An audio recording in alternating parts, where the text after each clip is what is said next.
Welcome in to तैयारी दोस्तों। तो आज ये क्लास 5 होगी हमारी रीजनिंग की। इससे पहले की जो 4 क्लासेस हैं वो हम ले चुके हैं, तो आप डिस्क्रिप्शन में देख लो, वहाँ पर लिंक दिया होगा चारों वीडियोस का, प्लस उन क्वेश्चंस की पीडीएफ आपको टेलीग्राम ग्रुप से मिल जाएगी। तो डिस्क्रिप्शन में उसका भी लिंक होगा, वहाँ जाकर आप फटाफट ग्रुप को ज्वाइन कर लेना।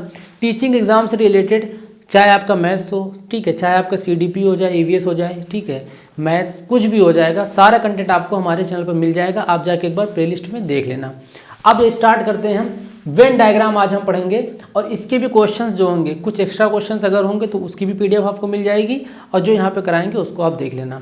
जिनकी अच्छी है रीजनिंग, थोड़ा बहुत जिनको प्रैक्टिस करनी है, तो आप चाहो तो वीडियो को पॉज कर लेना, क्वेश्चन आप पहले खुद सॉल्व कर लेना, फिर आंसर मैच कर लेना, कोई दिक्कत नहीं। यहाँ पर स्टार्ट करते हैं। वेन डायग्राम का मतलब क्या होता है? वेन डायग्राम का मतलब होता है कि किसी भी मैथमेटिकल या किसी भी लॉजिकल चीज़ को, नंबर्स को, या किसी से अगर आप कंपैरिजन कर रहे हो किसी भी वैल्यू को, अगर आप एक डायग्राम मतलब एक सर्कल या रेक्टेंगल, ट्रायंगल, ठीक है, किसी भी शेप से अगर आप उसको डिनोट करना चाहते हो तो उसको हम बोल देते हैं वेन डायग्राम। मतलब यहाँ से सिंपल सी बात है ये। अगर हम बात करें कि हम एक एग्जांपल ले लेते हैं कि कोई एक क्लास है, उस क्लास के कुछ बच्चों को हिंदी पसंद है और कुछ बच्चों को इंग्लिश पसंद है ना, एकदम रियल लाइफ एग्जांपल है ये। तो मान लो हम यहाँ पर चलते हैं कि 8 लोगों को हिंदी पसंद है और 5 लोगों को इंग्लिश पसंद है। तो यहाँ पर हमारा एक जो हमने बॉक्स बना दिया, ये हिंदी का हो गया और ये हो गया इंग्लिश का। मतलब ये हमने बता दिया कि यहाँ पर हमने लिख दिया 5, मतलब 5 लोग इंग्लिश को लाइक करते हैं। यहाँ पर हमने लिख दिया 8, मतलब हिंदी। तो ये हमारी लैंग्वेज थी, एक लॉजिक था, एक नंबर था, इसको हमने एक शेप में बना दिया, तो ये हो गया वेन डायग्राम। अब एक चीज़ और आती है जो आपके क्वेश्चन के काम आएगी, जिसे हम बोल देते हैं इंटरसेक्शन। इंटरसेक्शन या फिर ओवरलैपिंग। ओवरलैपिंग का मतलब होता है एक सर्कल हमने यू बना दिया, एक सर्कल हमने यू बना दिया, ये हो गई हमारे हिंदी वाला सर्कल और ये हो गया हमारा इंग्लिश वाला सर्कल। अब यहाँ पर एक बात और हो सकती है कि हो सकता है कुछ बच्चों को हिंदी और इंग्लिश दोनों अच्छी लगती हो, दोनों पसंद हो। तो हम मान के चलते हैं कि वैसे कितने बच्चे हैं, मान लो हमने बोल दिया कि 3 बच्चे ऐसे हैं जिन्हें हिंदी और इंग्लिश दोनों पसंद है। तो ये हमारा हिंदी, ये हमारा इंग्लिश है। इंटरसेक्शन मतलब होता है कि कॉमन। तो मतलब इन 3 बच्चों को इंग्लिश भी पसंद है, हिंदी भी पसंद है। अब सिर्फ हिंदी किसको पसंद है? 8 लोगों को पसंद थी ना। तो 8 लोग कब होंगे? 3 तो ये होंगे प्लस 5 और होंगे। मतलब इस सर्कल की अगर सिर्फ हम बात करें तो ये सर्कल 8 वाला है, इसके बराबर। इन 8 में ये 3 जो है इनको इंग्लिश भी पसंद है और हिंदी भी पसंद है। तो ये 5, 3, 8 हो गए। ऐसे अगर इंग्लिश की बात करें तो यहाँ पर बचे 2 लोग, क्योंकि यही 3 लोग को क्या, यही 5 लोगों को इंग्लिश पसंद है। अब यहाँ पर अगर हम ऐसे बात करें, आप देखिए एक चीज़ को, ये जो 3 है ना, ये क्या है, जिनको हिंदी इंग्लिश दोनों पसंद है। अब इस तरीके से 3 क्वेश्चन बन सकते हैं यहाँ से।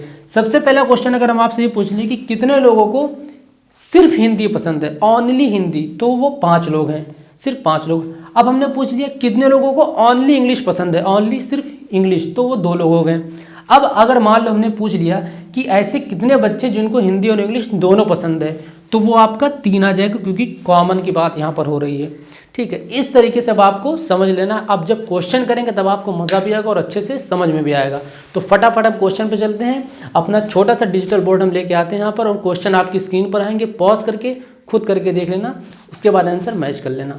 चलो फिर देखते हैं फटाक से। चलो अब देखो, यहाँ पर हम आपको दिखाते हैं क्वेश्चन, अपने स्क्रीन पर देख लो। ये एक वेन डायग्राम है जो डायरेक्टर, सिंगर्स और एक्टर्स को शो कर रहा है। ठीक है, कि कितने लोग डायरेक्टर हैं, कितने लोग सिंगर हैं, कितने लोग एक्टर, कितने लोग दोनों हैं या तीनों हैं। अब इसमें जो क्वेश्चन है, which region belongs to the singers who are directors but not actors. मतलब ऐसे कितने लोग हो जो सिंगर भी हों और डायरेक्टर भी हों, लेकिन क्या एक्टर ना हो। अब मतलब क्या हो गया कि सिंगर और डायरेक्टर हमने भी क्या बताया था, ऐसा रिलेशन बिल्ड होना चाहिए। ये हो गया सिंगर, ये हो गया डायरेक्टर। ठीक है, तो ये वाला कॉमन पॉइंट हमें ढूंढना है। तो यहाँ पर अगर आप देख रहे होगे तो जो आपका नंबर 7 है, 7 नंबर क्या है, डायरेक्टर और सिंगर के बीच में है। लेकिन 4 क्या है, 4 तीनों में आ जा रहा है, एक्टर, डायरेक्टर, सिंगर, तो इसलिए ये नहीं होगा। और 3 में सिर्फ सिंगर और एक्टर आ रहे हैं, तो यहाँ पर जो हमारा राइट आंसर हो जाएगा वो हो जाएगा 7, क्योंकि वो सिर्फ किस में आ रहा है, डायरेक्टर और सिंगर में, जो इस तरीके से वाला, ये वाला 7। ठीक है, तो ये हो जाएगा हमारा राइट आंसर। बस इतना सा करना था, बहुत आसान क्वेश्चन है ये, कई एग्जाम्स में आता है। ऐसा नहीं कि सिर्फ आपके DSSB में आ रहा है, BPSC वगैरह हर जगह रीजनिंग वाली जहाँ भी पूछे जाते हैं। ठीक है, ये वेन डायग्राम आपको वहाँ पर क्वेश्चन पूछ लिया जाता है। अब ये तो चलो बहुत ईजी क्वेश्चन हो गया। एक हल्का सा थोड़ा मीडियम लेवल का क्वेश्चन यहाँ पर हम देख लेते हैं, देखते हैं उस क्वेश्चन को। इसको भी आप वीडियो को पॉज करके एक बार आप पहले देख लेना कि किस हिसाब से यहाँ पे करवाया है। अब देखो क्वेश्चन क्या है, ये पढ़ रहे होगे आप यहाँ पर। इसमें कह रहा है कि how many person speaks only 2 languages, कितने लोग हैं जो सिर्फ 2 लैंग्वेज बोल पा रहे हैं। सिर्फ बोला है, ओनली पर ध्यान देना, ठीक है, ओनली पर ध्यान देना। तो 2 लैंग्वेज जैसे आपकी गुजराती हो गई और हिंदी हो गई। तो देखो गुजराती और हिंदी कितने लोग बोल पा रहे हैं, 26 लोग बोल रहे हैं जो सिर्फ गुजराती और हिंदी बोल रहे हैं। इस 7 को मत इंक्लूड करना क्योंकि ये 7 तीनों के बीच में आ रहा है, ठीक है, तो ये वाला नहीं इंक्लूड होगा।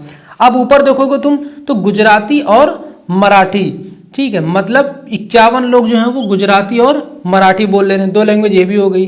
अब हिंदी मराठी का रिलेशन कोई देख लो तो हिंदी मराठी का रिलेशन 17 लोग हैं जो हिंदी और मराठी बोल रहे हैं, बस, बाकी और कोई नहीं बचा है। अब यहाँ पर अगर हम इनका सम कर लेंगे तो 6 1 7 7 7 14 4, देखो यूनिट डिजिट में ऑप्शन में कहीं आ रहा है, सिर्फ 4 बी वाले ऑप्शन में, तो यही ऑप्शन सही हो जाएगा। फिर भी अपनी तसल्ली के लिए पूरा कर लो, इतना करने से आपका टाइम बच जाता है, 10 सेकंड भी बहुत है, लेकिन आप तसल्ली के लिए पूरा कर लो। 14 था, एक हाथ कैरी आ गया, 3 और 5 1 6 6 3 9, तो 94 आपका आ गया ऑप्शन नंबर बी। ये लोग सिर्फ गुजराती और मराठी बोल पाते हैं, या मराठी और हिंदी और गुजराती, बस इतना रिलेशन बताना था। तो इस टाइप के क्वेश्चन अब उम्मीद है कि आप बढ़िया एकदम कायदे से तोड़ ताड़ के उड़ा के चले आओगे। अब हम थोड़ा सा हल्का सा एक लेवल बढ़ा देते हैं क्वेश्चन का। क्वेश्चन आपकी स्क्रीन पर है कुछ इस तरीके से जैसे केबीसी में आता है। तो क्वेश्चन आप देखिए यहाँ पर, अच्छे से पढ़िए और पूछ क्या रहा है क्वेश्चन में, how many bikes are scooters, ठीक है, कि कितनी बाइक्स हैं जो स्कूटर्स हैं। अब देखो यहाँ पर शेप्स आपके अलग अलग आ गए। अब शेप हम यहाँ पर नहीं बनाएंगे क्योंकि हमने इमेज लगा दिया है। तो यहाँ पर आप समझ लो कितनी बाइक्स हैं जो स्कूटर्स हैं, कार की बात ही नहीं कर रहा है यहाँ पर। तो बाइक्स वाला देखो अगर आप, तो रेक्टेंगल जो है बाइक वाला है, ठीक है, और स्कूटर वाला जो है आपका, ये जो आपका सर्कल है। अब 16, ठीक है, ये कहाँ आ रहा है आपका, स्कूटर और बाइक दोनों में आ रहा है। ये जो 16 है ये स्कूटर और बाइक दोनों में आ रहा है। इसी सर्कल में सिर्फ स्कूटर भी है, स्कूटर और कार भी है, तो उस चीज़ को हमको नहीं लेना है। और कुछ स्कूटर कार बाइक तीनों है, लेकिन हमें सिर्फ क्या लेके चलना है कि कितने जो स्कूटर सिर्फ बाइक हैं, तो वो आपके हो गए 16 हैं, सिर्फ और 16। तो आपका जो ऑप्शन नंबर डी है ये वाला सही हो जाएगा, ठीक है। बस यहाँ पर आपका विजन का खेल है, आपकी नज़रों का खेल है, ठीक है। अपनी नज़रें इस तरीके से रखना कि क्वेश्चन गलत ना हो, तो पूरा फोकस अपने क्वेश्चन पर रखना, जैसे आप कहीं और फोकस करते हो उस हिसाब से। चलो अब यहाँ पर देखो एक क्वेश्चन और देखते हैं जिससे आपका थोड़ा क्लियर हो जाएगा। मिडल ट्रायंगल और सर्कल बना हुआ आपका। क्वेश्चन क्या कह रहा है कि अगर, अब इसमें देखो थोड़ा तिकड़मी वाला क्वेश्चन ये इसलिए या फिर थोड़ा टाइम वेस्टिंग क्वेश्चन है क्योंकि यहाँ पर आपको लिखा नहीं कि कौन सा शेप किस चीज़ को डिनोट कर रहा है, किस चीज़ को शो कर रहा है, तो उसको थोड़ा हमें समझना पड़ेगा। या जब भी आप रेफर करोगे तो हल्का सा फिगर बना के तुरंत ये कर लेना, ठीक है। इसका फिगर हम बना देते हैं और बचा एक सर्कल। अब यहाँ पर देखो ये हो गया हमारा ए, ये हो गया बी, ये हो गया सी, ये हो गया डी, ये हो गया ई और ये हो गया हमारा एफ। अब कह रहा है कि अगर ट्रायंगल डांसर्स को शो कर रहा है, मतलब ये हो गए हमारे डांसर्स, ठीक है। सर्कल रिप्रेजेंट्स एक्टर्स, ये एक्टर्स को शो कर रहा है। और जो हमारा रेक्टेंगल है वो प्रोड्यूसर्स को शो कर रहा है, ये हो गए प्रोड्यूसर भैया, ठीक है। पूरी की पूरी फिल्म बनाई जा रही है यहाँ पर। कह रहा है question which set letter represent dancers who are neither actors nor producers. ऐसे कितने डांसर है जो ना तो एक्टर है ना तो प्रोड्यूसर है। इतना लंबा कहने का मतलब ये है सिर्फ कि ओनली डांसर्स की बात कर रहा है, ठीक है। अगर हम ये बोलें कि ऐसे कितने लोग हैं जो सिर्फ डांसर हैं, ना तो वो एक्टर है ना तो वो प्रोड्यूसर हैं, तो इसका मतलब क्या होगी, वो सिर्फ ओनली क्या सिर्फ डांसर होंगे। तो यहाँ पर अगर आप देखोगे तो जो बी ऑप्शन है ये सिर्फ ट्रायंगल में है, ना तो रेक्टेंगल को टच किया, मतलब ना तो प्रोड्यूसर से इसका कुछ लेना देना है, ना तो एक्टर्स को टच किया है। तो इसका मतलब जो आंसर सही होगा वो ऑप्शन नंबर बी का बी होगा। अब यहाँ पर देख लेना, कभी कभी ऑप्शन में क्या कन्फ्यूजन हो जाती है, सी ऑप्शन का बी दे देगा और बी का सी दे देगा। तो आप दिमाग में ये लेके चलते हो कि बी वाला सही हो, गलती से आप ऑप्शन बी पे टिक लगा देते हो।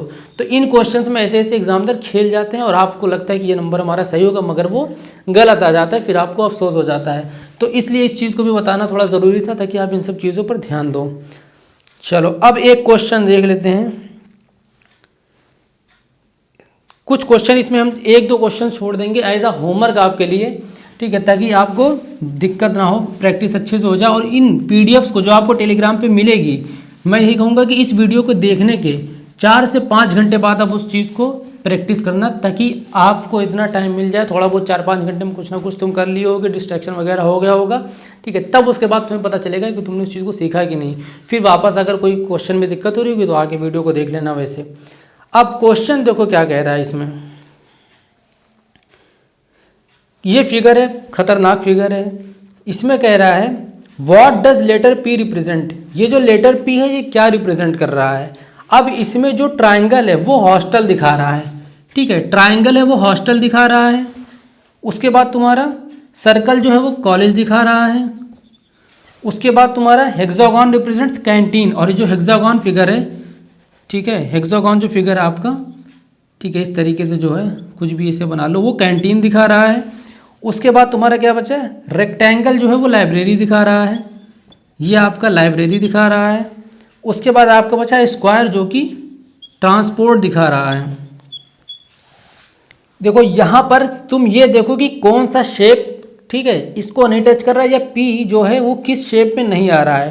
तो यहाँ अगर तुम देखोगे, देखो सर्कल में आता है, हेक्सागोन में आ रहा है, ट्रायंगल में आ रहा है, लेकिन रेक्टेंगल को नहीं टच कर रहा है और स्क्वायर को नहीं टच कर रहा है, मतलब इसको और इसको नहीं टच कर रहा है। तो अब तुम ऑप्शन देखने से पहले ये चीज़ दिमाग में डाल लेना कि हमें उस ऑप्शंस को एलिमिनेट करना है जिसमें वो कॉलेज, लाइब्रेरी या ट्रांसपोर्ट की बात करेगा, ठीक है, कि हम इनकी फैसिलिटी प्रोवाइड करा रहे हैं। यहाँ पर कॉलेज किसकी फैसिलिटीज प्रोवाइड करा रहा है, सिर्फ हॉस्टल की और कैंटीन की। तो ऐसे ऑप्शंस हमें चाहिए। तो यहाँ पर देखो पहला ऑप्शन का colleges which provides only hostel and canteen facility, जो भी मैंने बोला वो पहला वाला सही हो रहा है, तो ये वाला सही होगा। और ऑप्शंस देख लेते हैं, हो सकता है बीच में होता तो क्या करते हैं। Colleges which provides only hostel, library, canteen facility, कैसे कॉलेज जो लाइब्रेरी, कॉलेज, हॉस्टल और कैंटीन फैसिलिटी दे रहे हैं। तो लाइब्रेरी का नाम आ गया, जबकि लाइब्रेरी का नाम नहीं चाहिए था हमें। अब देखो यहाँ पर कह रहा है only hostel, transport and canteen, transport का नाम आ गया था, वो हमें नहीं चाहिए था, वो गलत है। अब उसके बाद क्या कह रहा है, यहाँ पर देखो कह रहा है which provides all facilities except hostel. Except hostel क्यों भैया, हॉस्टल तो इंक्लूड है, तो ये वाला भी ऑप्शन गलत हो गया। तो मतलब हमारा ए वाला सही हो गया। तो इस तरीके से इस क्वेश्चन को करने हैं। अब कुछ क्वेश्चंस होंगे जो आपको मिल जाएंगे पीडीएफ में, ठीक है, इस टाइप वाले क्वेश्चन 1-2 और हैं, वो पीडीएफ में मिल जाएंगे। उसका आंसर अगर आपको टाइम होगा तो कमेंट कर देना, जिससे हमें ये पता चल जाएगा कि आप सच में जाके रिस्पॉन्स कर रहे हो, होमवर्क कर रहे हो कि नहीं। तो उम्मीद है कि ये लेक्चर आपको पसंद आया होगा, समझ में आया होगा। इसी टाइप के क्वेश्चन आएंगे वेन डायग्राम के, DSSB में भी कोई भी पेपर हो उनका, प्लस आपका जो भी जैसे BPSC में जहाँ रीजनिंग वगैरह आती हैं, तो उस टाइप में अगर वेन डायग्राम से क्वेश्चन आएंगे तो इस तरीके से आ जाएंगे। तो ये चीज़ मत समझना कि हम एकदम आपको 100% बोलते हैं कि ये क्वेश्चन आ जाएगा, ऐसा नहीं। लेकिन रीजनिंग अगर टॉपिक है तो कहीं की भी रीजनिंग होगी, क्वेश्चंस के जो बेसिक होंगे या जो आपको वहाँ पे रूल, जो मेथड लगाना होगा वो यही यूज़ होगा, ठीक है। तो इसलिए बिंदास पढ़ लो, 10-20 मिनट में कुछ नहीं चला जाएगा आपका, इतने में तो आप शॉर्ट्स देख के ही फुड़ा देते होगे। चलो मिलते हैं फिर नेक्स्ट वीडियो में। इसके बाद हो सकता है हम ब्लड रिलेशन का चैप्टर करवाएंगे। तो अगर थोड़ा बहुत भी अगर आपको कंटेंट अच्छा लग रहा होगा, क्लास अच्छी लग रही होगी, तो प्लीज़ कमेंट कर दो। कोई सजेशन हो तो भी आप कमेंट कर दो, थोड़ा बहुत हमें भी मोटिवेशन या फीडबैक मिलता रहेगा, तो ही अपनी टीचिंग मेथड में मज़ा भी आएगा, चेंज भी कर सकते हैं, कुछ भी कर सकते हैं। तो चलो फिर बाकी जाकर प्लेलिस्ट वगैरह देख लेना, ग्रुप को ज्वाइन कर लो, जितने लोग ज्वाइन करोगे उतना अच्छा कंटेंट हम प्रोवाइड कराते जाएंगे आप लोगों को। चलो मिलते हैं फिर, बाय बाय।